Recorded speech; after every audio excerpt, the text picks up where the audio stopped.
Hi, it's Paul Hill from itfleet.com, and in this lesson, I'm going to be showing you how you can use Windows PowerShell to create user accounts in Active Directory. Now, the first thing you need to understand is that you need to be logged into a domain controller or on a computer that has RSAT installed. RSAT is a Windows feature set and can be easily installed if you don't have it. However, if you log directly into a domain controller, all of your prerequisites will be met. So I'm on my domain controller right now, so all I need to do is on Windows Server, click Tools. We're going to go down until we see the PowerShell ISE. No reason to click the x86. We're going to use the 64-bit version, which is the default. So Windows PowerShell ISE. I'll click on this. And this is a screen that we see. The first thing we need to do is click this script dropdown. Now here, this works a bit like command prompt. So you can type in commands like ipconfig and stuff like that. But if you want to write a script that you can save, you want to click this drop down. And now we can write a series of commands and save them and execute them and edit it and so forth. So the first thing we need to do is learn how to write a comment. The way you do that is by hitting the Shift and the number 3. Now, the reason for comments is to help you understand code. And it's going to be very helpful when you come back 3 months from now and you need to make a change to the code you're writing. Always use comments and always explain what you're trying to do. The first thing that we're going to try and do is store the user's first name into a variable. So we're going to type that in, store user's first name into variable. Okay, so we've just written a line of code that will not be executed, but it's information for us, the people who are viewing the code, so that we can understand what our goal is. Now, to create a variable, we hold the Shift and then press the 4 key. This puts a $sign out, okay? And then we're going to type in the name of the variable. We're going to call this first name. So we now have a variable and we need to set it to some type of value. And we could just type in equals and then in quotation marks, we could say Mark, or we could say, John, whatever we want. Or better than that, we could get the user's input. So we could prompt the user at this point and say, what's your first name? They can type it in and then it will be stored in the variable. So let's do that. The way we can do that is with the read-host command. So if we type in read-host and we have first name, what's going to happen is the user is going to be asked to put in some kind of input, and they're going to hopefully type in their first name. But it's not going to be very apparent because there's no prompt telling them what to do. We can add a prompt by hitting space and then pressing the dash to add an argument. And we can see there the first option is prompt. So if we hit space and then in quotation marks, we need to type in some kind of prompt. So we're going to say, please enter your first name, and then in quotation marks. Now let's see what happens when we run this script. I'm going to hit play. And we can see here, this is the line of code that we're executing. This will be the whole script.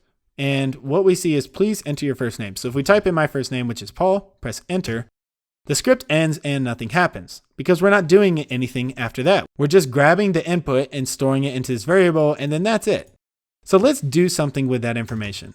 The goal of this line is to output the user's information. Okay, so we're going to put that in comments. So that is our goal. And the way we're going to do that is with the echo command. We're going to say echo, and then we're going to output some kind of line. And what I'm going to type in is your first name is, and then we're going to enter the variable. Your first name is blank. And what this first name variable is going to fill in the blank because we're reading the line up here. So I'm going to hit the play button and it says, please enter your first name. So we're typing in Paul. So now we're at this line right here in the code. Once I press enter, Paul will be stored into first name. And then on the next line, it's going to echo whatever was stored in this first name. So it says, please enter your first name. And now it says, your first name is Paul. And I don't know why I didn't put a space there. Let me fix that.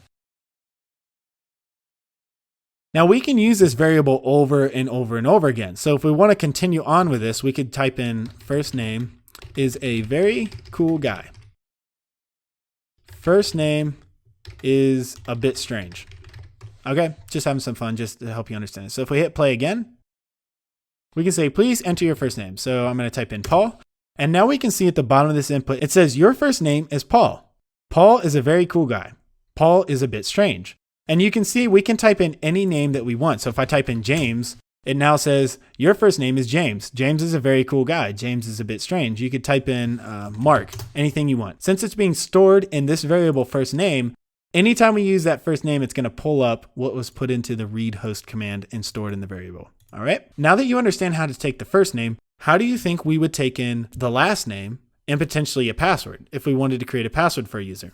It'd be the exact same way. We need to create a variable and we'll call it last name.